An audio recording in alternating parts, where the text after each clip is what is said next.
Okay, so let's talk about some ways that we can use this production possibilities frontier model. In particular, it can be really useful when analyzing various policy scenarios. So let's take an example of an arms race, right? So when we think about two countries, each competing against one another to develop their military. So we can view the trade-off between military goods and other types of goods using that production possibilities frontier framework. So let me draw a PPF, and I'll have military goods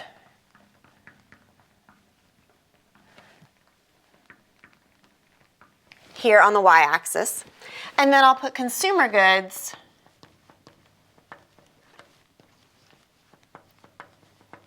on the x-axis, right? So often you'll hear of this trade-off as the guns versus butter trade-off, right?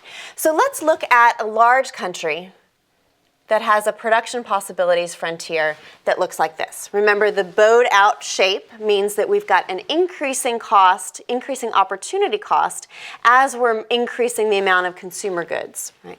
The more consumer goods that we want to have, the more we have to give up in terms of military goods, and vice versa. The more military goods that we want to have, the more we have to give up in terms of consumer goods. So now let's look at comparing one country, let's call this the rich country. It's a rich country because it's able to produce a lot, okay, versus a smaller economy, right, the poor country.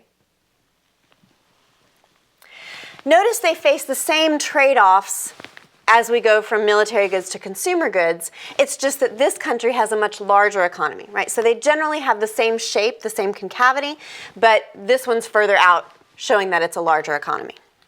Okay, so in this case, let's imagine that these two countries are producing equal amounts of military goods. Right?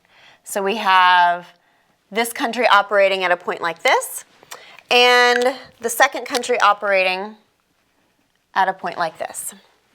All right, now, an arms race suggests that they're both going to be increasing their amount of military production and trying to match one another.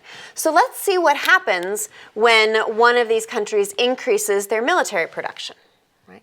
So let's say that they increase their military production to a point like this. Right? The large country is going to have to give up something in the form of consumer goods. Right? And the amount that they give up is referred to as the opportunity cost. Okay. So this country has to give up a little bit of consumer goods in order to get more military goods. Right? But see what that trade-off looks like for the smaller country. Right? For this trade-off, the smaller country, in order to match the larger country in absolute terms, the amount that they have to give up in the form of consumer goods is going to be a lot more. Right? So we can see this illustrated here, and for those of you who are history buffs or poli-sci majors, you'll recognize this as the arms race that occurred during the Cold War. Right? We had a rich country, the U.S., had about 2 to 3 times the size of the economy of the USSR, which I've drawn here in this pink. So when these two countries were escalating in terms of military production, right, in order to have the same amount of military production, the cost in the form of consumer goods was a lot larger for the smaller country. Right? And experts will say that a lot of this is what contributed eventually to the downfall of the Soviet Union, those political and economic pressures in order to keep up with that arms race. All right, for a more modern example, let me change some of the axes here. Right? And instead of thinking about a guns versus butter trade-off, instead of thinking about military production, let's think about what often comes up in the news these days, which are international environmental agreements. Right? Countries meeting together in a summit in order to discuss how much they can reduce the amount of pollution that each country is emitting. Right? So here we can think of that trade-off as being one between, say, all other goods and services, right, versus clean air. Right? So I have goods and services on the x-axis, and then I have clean air on the y-axis. Right? And what I'm looking at here is the relative trade-off that rich countries and poor countries face. Right? So if this is goods and services per person, and this is clean air per person. And both countries are expected to reduce the amount of pollution. That means that they're moving from a point like this to a point like this, right? Or a point like this to a point like this. They're increasing the amount of clean air by reducing the pollutants per person. Right? But notice that that imposes very different costs on these two economies. Right? For the larger country, the costs per person may be relatively small. Right? For a developing country, right, we can think of developing countries that may be even over here. Right? And in that case, the reduction is going to be quite costly. Right?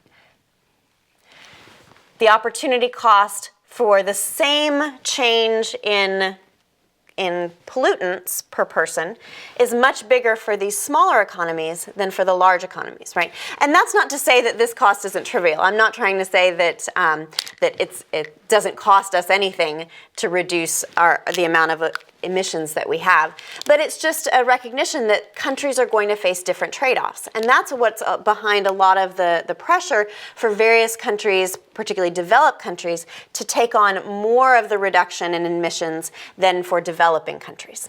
All right, hopefully that gives you some idea of how the PPF can be used in a very simple way to illustrate these trade-offs.